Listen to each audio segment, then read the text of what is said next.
of decades. They're really producing a lot of rice, and by 100 years later, they're some of the wealthiest people in the world based on an agriculture that was completely foreign to them for the most part. And it is specialized agriculture. Again, because you're looking at flooded fields and irrigation systems and all this kind of stuff, it's very different from any kind of agriculture that's comparable, in that of Great Britain or France or other places for that matter within, that kind of northern European area. So, wow, how does this happen then? Well, the folks here from England weren't alone. One of the distinctions of the Carolina colony is that this is the only colony of the original 13 where there were Africans here from day one. And there's a reason why they're here from day one. Well, they were, of course, enslaved, and they were being brought here from places like the Barbados and then being directly imported from Africa. And what we find out, of course, is that this is African rice, and we then learn that the many enslaved Africans that were brought to the Carolina colony during historic times, many of them were intentionally brought from an area in Africa, and there's Africa, of course, and there's the New World over here, the Atlantic Ocean. But here in Africa, from Senegal down to the Guinea, there's actually a place there, and today if you look at any map, it'll say the Windward and Rice Coast. Of course, this map isn't that detailed, I apologize. But anyway, it gives you a sense at least where it is. So it's in this area of Africa. And, they've been growing rice, as it turns out, for about 2,000 to 3,000 years. So they really were experts. And, and it's only been in the last 10 or 15 years that historians, have really looked at this rice culture and started to compare how rice was grown here in the Carolina colony, historically, and how rice was then propagated in this area of Africa, and to see that this is a duplication over here of those West African methods is amazing. Because compare that to what we learned about rice or didn't learn about rice growing up in our history classes. Because, we learned about slavery, through the lens of the 19th century when cotton was king.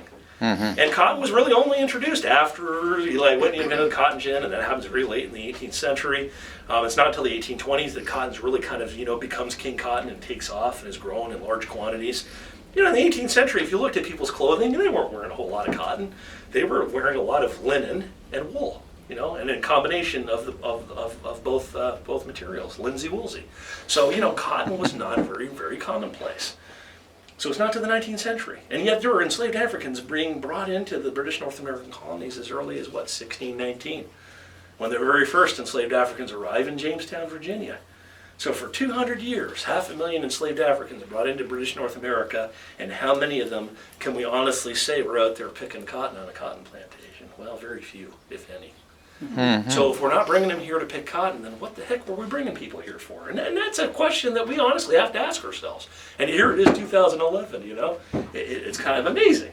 So when we look at the history, we find out, they were growing tobacco up in the Mid-Atlantic states. So if there were, thousands of enslaved Africans taken there, then it's certainly to prop up tobacco culture.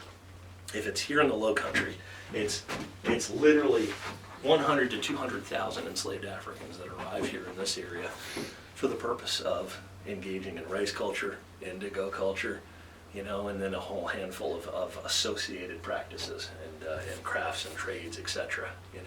And when we look at the evidence here, being things like these ads that show up in newspapers from yesteryear, like the Carolina Gazette, we discover that there's lots of evidence to support this contention. You look at these ads and you see the details here. First of all, this one from 1769, to be sold on Thursday, 3rd day of August next, a cargo of 94 prime, healthy Negroes consisting of 39 men, blah, blah, blah, all the details. Off the ship, the Brigantine Dumbia, brought in by these two gentlemen who are prolific slave traders in Charleston, the Days brothers. But you'll notice at the bottom it says, these folks come from Sierra Leone. There's a reason why they included that, because anybody here in Charleston would read this ad and know, oh yeah, these are folks that are probably Mende and Temne, and the Mende and Temne were two tribal groups or ethnic groups in West Africa that had this long-standing history of a couple of thousand years of growing rice. So they were like the rice experts.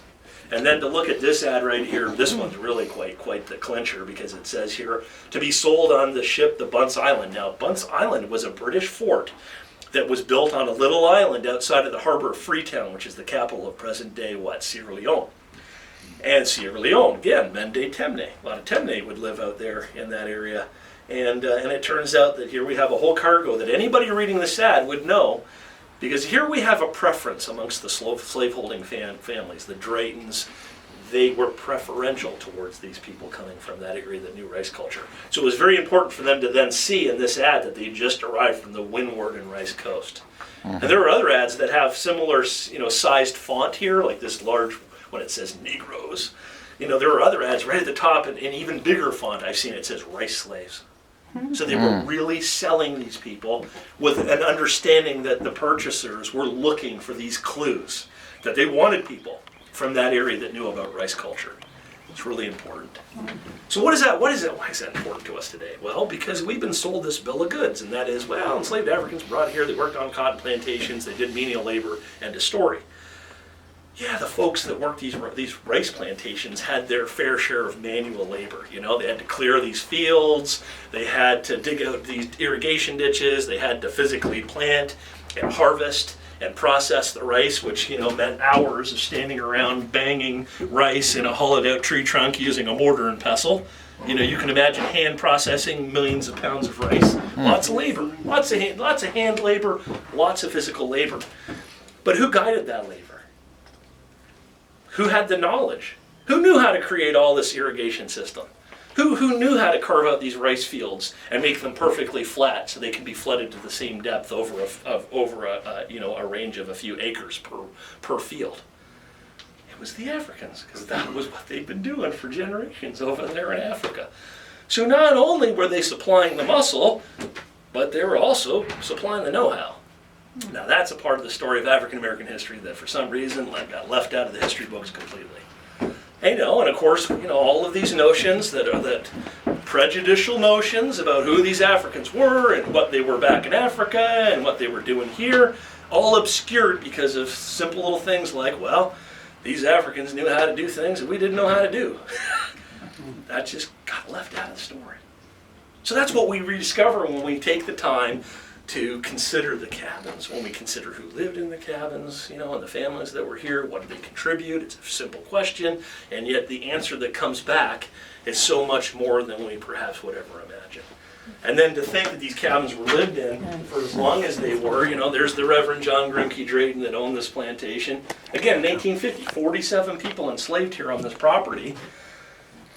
And to think that, that they were the ones out here helping to establish these beautiful gardens, that by the time this postcard was made in 1900, there was a travel guide called Baedeker's. That's a European travel guide. And in the guide in 1900, it recommends if you're coming to North America and you want to see the best sights, there are three that get top billing. One is Niagara Falls. It's like, a must-see. The other one being the Grand Canyon. That's another must-see. And then, can you believe? Now, it's hard for me to believe, and I work here. But Magnolia was considered that kind of a place. We were considered one of the most beautiful gardens in the world. And that reputation stuck for a long, long time.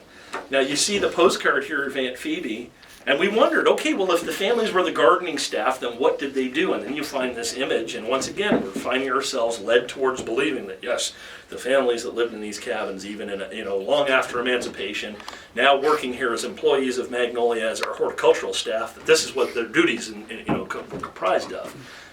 Pushing a broom, right? And yet, we started to interview the descendants and the families that lived in the cabins. There's a gentleman named Johnny Leach who raised his family from the 1940s to the 60s. I saw Mr. Johnny this morning. He'll be 88 years old this month.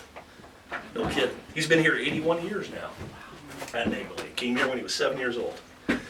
And, Johnny will tell you about his dad, Willie, who was the superintendent of the gardens here, who did pruning and grafting and hybridizing and created a lot of the beautiful camellias that were regarded for, that was involved in propagating azaleas, that planted all kinds of incredible plant materials around the property that helped to bolster, this property. You learn about the Bennett family